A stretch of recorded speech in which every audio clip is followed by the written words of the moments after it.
हम इस समय मौजूद हैं ग्रेटर नोएडा दादरी में, यानी कि दादरी ब्लॉक में जो ग्रामीण हैं वो ग्रेटर नोएडा जाने के लिए जो गांव के रास्ते होते हैं उनसे भटकते हुए जाते हैं, यानी कि छोटे गली रास्तों से होते हुए ग्रेटर नोएडा पहुंचते हैं। अगर उन्हें अस्पताल जाना हो तो बड़े अस्पतालों में पहुंचने के लिए उन्हें कड़ी मशक्कत करने का सामना करना पड़ता है। यानी कि कुछ तस्वीरें हम आपको दिखाएंगे। इस समय हम मौजूद हैं जो दादरी ब्लॉक के गाँव हैं।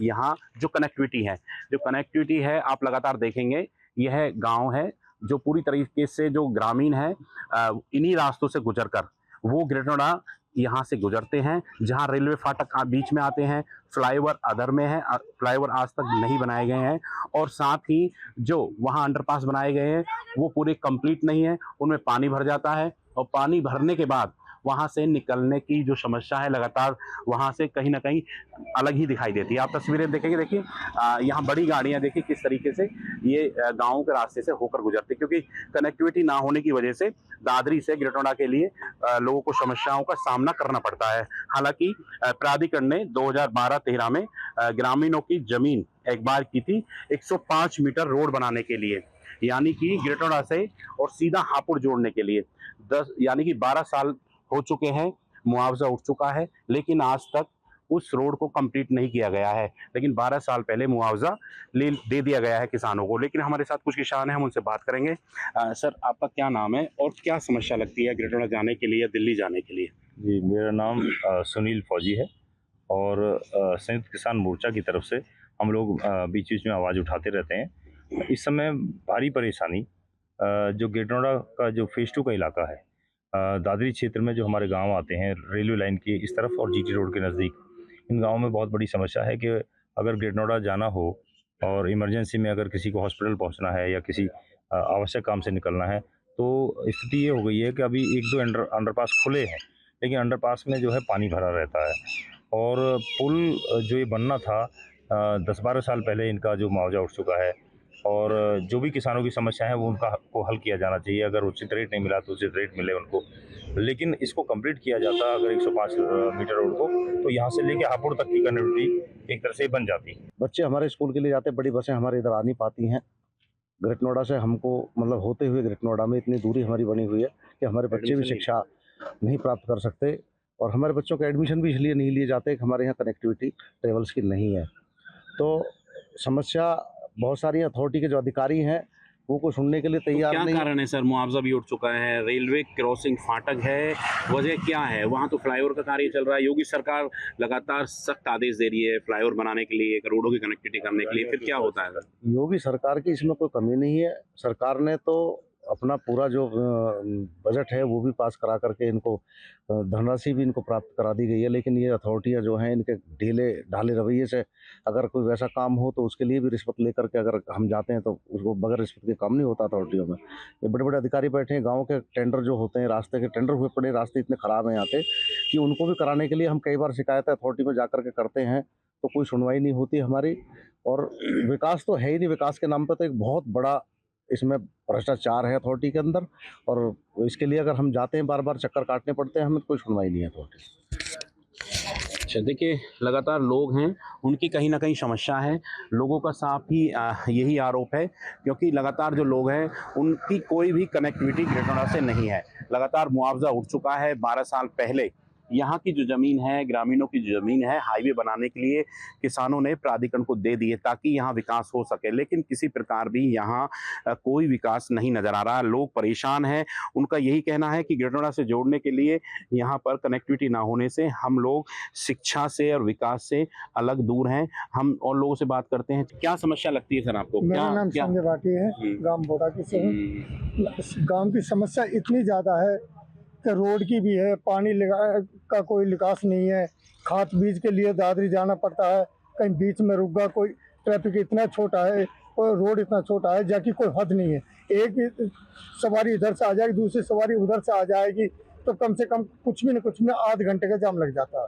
अच्छा, नहीं, लेकिन मुआवजा उठ गया है, मुआवजा 13 साल मुआवजा लिए उठे हुए, कोई भी आज के। तो ये मुआवजा रोड के लिए उठा है या और विकास के लिए?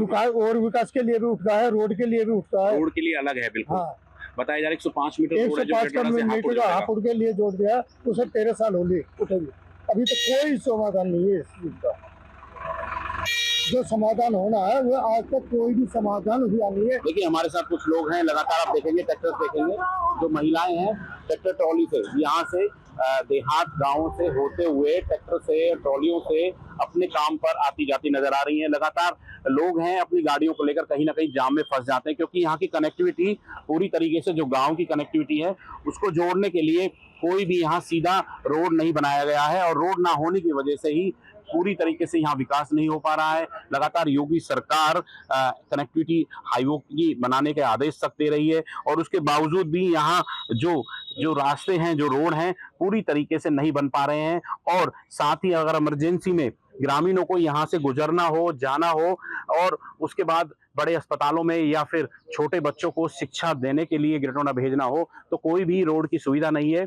लगभग 12 साल पहले यहाँ से किसानों को उचित मुआवजा दिया गया था, करोड़ों रुपए मुआवजा दिया गया था, लेकिन 12 साल बीत जाने के बाद 130 मीटर से कनेक्ट करने के लिए 105 मीटर का रोड बनाना था, जहां ग्रेटर नोएडा से सीधा दादरी होते हुए गांवों के पास से गुजरते हुए हापुड़ निकलना था, लेकिन आज तक उस पर कोई भी कार्य शुरू नहीं हुआ।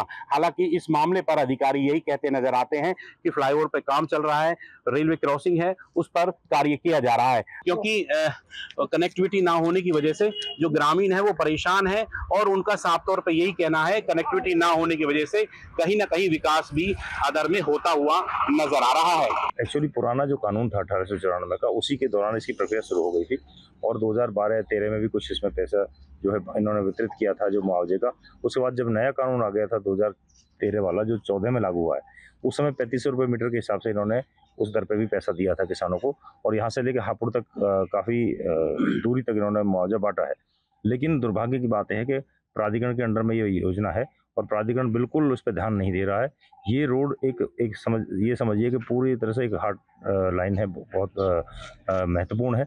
इससे ग्रेटर नोएडा से सभी गांव जुड़ जाते, और आज बेशक 6-7 रेलवे क्रॉसिंग हैं दादरी से लेकर के दनकौर तक, ये सभी लोग परेशान। अगर ये हाईवे बन जाता तो इवन ये समस्या तो है ही है कि ये रोड के कारण हमें परेशानी है, और गाँवों की कनेक्टिविटी भी शहर से नहीं है। यानी कनेक्टिविटी नहीं है तो कहाँ से जब परिवहन की सुविधा नहीं हो पाएगी। हमारे साथ कुछ और लोग हैं, हम उनसे जानते हैं।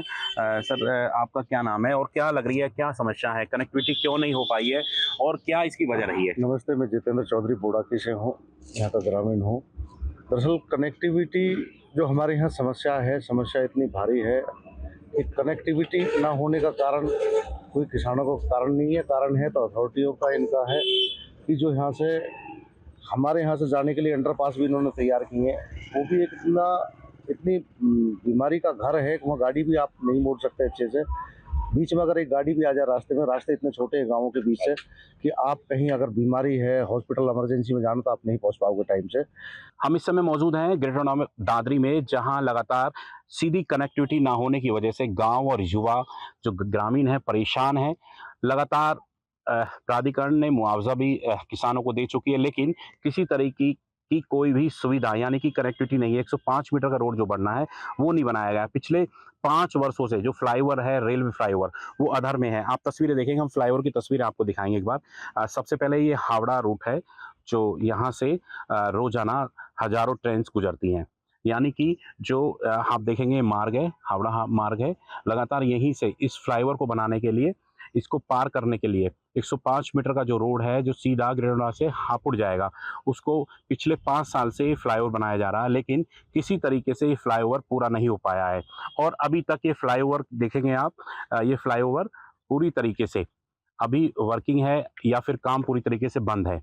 लगातार युवाओं को रोजगार और बात करें अस्पतालों की, तो यहाँ से बहुत दूर है, और सीधी कनेक्टिविटी ना होने की वजह से ही विकास नहीं हो पा रहा है, युवाओं को रोजगार नहीं मिल पा रहा है। और लगातार हमारे साथ कुछ युवा हैं, हम उनसे बात करते हैं, और कुछ लोग हैं, हम उनसे बात करते हैं। सर आपका क्या नाम है? मैं अमित भाटी हूँ, एडवोकेट। इसी गांव का मैं निवासी हूँ, जहां पर हम मौजूद हैं। ग्रेटर नोएडा विकास प्राधिकरण के द्वारा 2009 में यहाँ पर अधिग्रहण करके किसानों से ज़मीन ली गई थी। ज़मीन जो ली गई थी वो इस उद्देश्य से ली गई थी कि जो यहाँ पे रेलवे के ऊपर से फ्लाईओवर बनना है, उसकी कनेक्टिविटी ग्रेटर नोएडा से सीधे हापुड़ के लिए थी। हापुड़ से होते हुए ये इधर जीटी रोड से होते हुए बोड़ाकी गांव में से, और परी चौक के लिए कनेक्टिविटी देनी थी ग्रामवासियों के लिए। तो अभी क्या है, पिछले 4-5 साल से यहाँ पे काम शुरू हुआ था, लेकिन काम अभी तक पूरा नहीं हुआ है। आप देख रहे होंगे मौके पर अधूरा कार्य है। हमारा जो ऑफिसर है, अधिकारी, अथॉरिटी अधिकारी, ये कुछ को प्रोग्रेस नहीं करते। सर्वे तो कर जाते 2 साल पहले, आते नहीं गांव में देखने कभी भी। और उल्टे हमसे पूछते हैं कि कितना अच्छा विकास हो रहा है। विकास जब होगा जब कराओगे, ऐसा कुछ भी। इतनी बुरा हाल है, अगर बारिश हो जाती है तो आदमी पैदल भी नहीं निकल सकता। पटरी इतनी होगी कि रेल पे कितने हादसे हो चुके हैं अब तक। नहीं, तो हादसे हो जाते हैं। हादसे इसलिए हो जाते हैं कि जाने के लिए रास्ता नहीं है। गांव के लोग हैं, पटरी पार करने की कोशिश करते हैं, आ जाते हैं पैदल तो निकल जाते हैं। पैदल, और क्या करें। तो कितने लगभग हादसे हो चुके हैं अब तक? 12-13 हादसे हो चुके हैं अभी में, अच्छा पिछले 6 महीने में। अच्छा। कोई आने के लिए तैयार नहीं है। आदमी मर भी जाता, प्रशासन आता नहीं है 2-2 घंटे। फोन करते हैं, भैया डेड बॉडी तो उठा कर लेके जाओ, उसे कोई आने के लिए तैयार नहीं है। देखिए, मुख्य मार्ग, जब आदमी का मुख्य मार्ग ही नहीं होगा आने जाने के लिए, तो क्या फायदा इस, बताओ। देखिए, लोगों में नाराजगी है। लगातार हमारे साथ कुछ और लोग भी हैं, हम उनसे बात करेंगे। आपका क्या नाम है? आप युवा हैं, आपको क्या लगता है? पंकज जी, आपको क्या लगता है, आप रोजगार की तलाश में भी जा सकते हैं दिल्ली, नोएडा? देखो, आने जाने में कनेक्टिविटी ना होने की वजह से क्या समस्या है? आने जाने में असुविधा रहती है। कोई अपने कार्य पर जा रहा हो, कोई किसी बच्चे स्कूल नहीं जा पा रहे हैं, दिक्कत है आने जाने में। काफ़ी परेशानी भुगतनी पड़ रही है गाँव के लोगों को। विकास कार्य रुका पड़ा है काफ़ी दिनों से। अभी रेलवे ने हाल ही में अंडरपास को भी पूरा करने का प्रयास कर रहे हैं, लेकिन वो भी पूरा नहीं हुआ है। उसमें भी जो है बहुत सी परेशानी है। छोटी गाड़ियां निकल सकती हैं, बड़ी उन्होंने जो बनाया उसको उतना नहीं बनाया जितना पर्याप्त होना चाहिए। के जो गांव हैं वो इसी मुख्य मार्गों से, जो गांव के गलियां रास्ते उन्हीं से गुजरते हैं। जी, प्राधिकरण ने और प्रशासन ने कोई भी ऐसी कनेक्टिविटी क्षेत्रवासियों को नहीं दी जिससे कि वो सीधे तौर पर ग्रेटर नोएडा के लिए आवागमन कर सकें, जिससे कि युवाओं को रोजगार में मिल सके, आने जाने में आसानी हो। देखिए, लगातार लोग हैं, उनका यही साफ तौर पे कहना है। अमित जी हैं जो अधिवक्ता हैं, उनका भी डेली कोर्ट सूरजपुर जाना आना होता है। हमारे साथ कुछ और लोग भी हैं। सर, हम आपसे जानेंगे, बात करेंगे। जो लोग हैं हम उनसे पूछेंगे, युवा हैं, आप किस तरीके से देखते हो कि कितना दिन से यहाँ विकास नहीं हो पा रहा है? जो कनेक्टिविटी है उससे क्या समस्या हो रही है? देखिए सर, ये जो रोड आता है ये परिचौक से सीधे जीटी रोड को जोड़ता है। ये बहुत मेन सड़क है। इस पे दिल्ली, नोएडा, मतलब जिधर इधर के जो लोग हैं सीधे इधर जीटी रोड के लिए जाते हैं। ठीक है, वो यहाँ से अंडरपास है, वो अंडरपास मानसून में उसमें पानी भर जाता है, तो उसको यूज़ नहीं कर पाता है। वो हमारे यहाँ फाटक वो कभी प्रॉब्लम हो जाती है, कुछ हो जाती है, तो उससे कनेक्टिविटी मतलब होती है, मतलब प्रॉब्लम आती है लोगों को।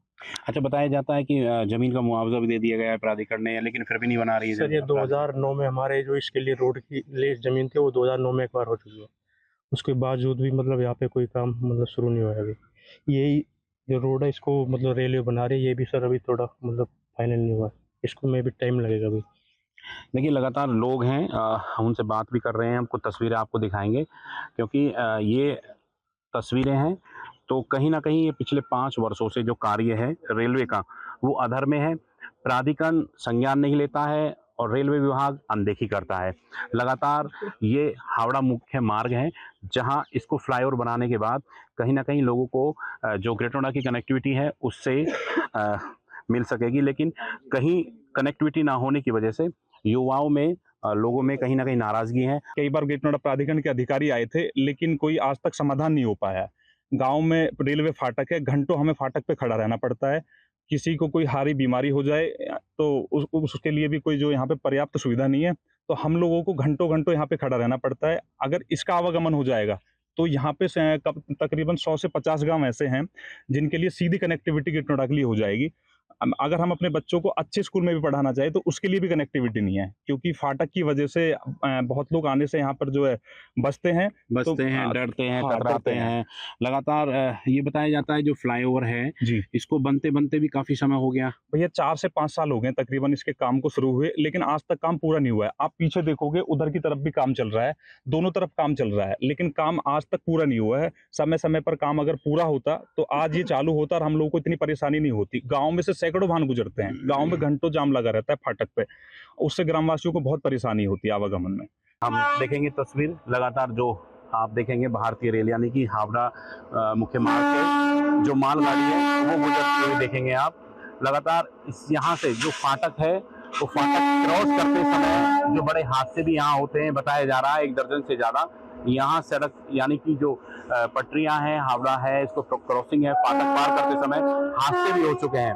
लगातार इसको बनवाने के लिए लोग, जनप्रतिनिधि और स्थानीय जो सांसद हैं नेता के लोग हैं, उनसे कई बार मुलाकात भी कर चुके हैं, लेकिन कोई भी समाधान किसी तरीके का नहीं हो पाता है। लगातार लोगों में इस बात को लेकर नाराजगी है और ग्रामीणों का साफ तौर पे कहना है कि अगर 105 मीटर रोड बन जाता तो लोगों को सहूलियत होती और विकास भी होता, लेकिन 12 साल पहले मुआवजा उठ चुका है, प्राधिकरण मुआवजा दे चुकी है, लेकिन 50 किलोमीटर लंबे रोड जो बनने वाला था वो 12 सालों से कोई भी कार्य नहीं हुआ। हालांकि अधिकारी किसी तरीके का मुआयना नहीं कर रहे हैं मौके पर जाकर। ग्रामीणों में इसी बात की नाराजगी है। 12 साल पहले मुआवजा दे दिया गया, लगातार योगी सरकार सख्त आदेश दे रही है, फ्लाईओवर बनाने के आदेश दे रही है, कनेक्टिविटी करने के आदेश दे रही है, उसके बावजूद भी कहीं ना कहीं जो अधिकारी हैं वो चुप्पी साधे हुए हैं और ढीला रवैया देखने को साफ नजर आ रहा है। रेडुला से तरुण भराना, न्यूज स्टेट, उत्तर प्रदेश। जहां भक्ति है हर शब्द में, कथाओं में छिपे हैं दिव्य रहस्य और ज्योतिष देता है जीवन को दिशा। धर्म से जुड़ी हर बातों को जानने के लिए हमारे चैनल स्तुति को सब्सक्राइब करें। चैनल पर जाने के लिए इस लिंक पर क्लिक करें।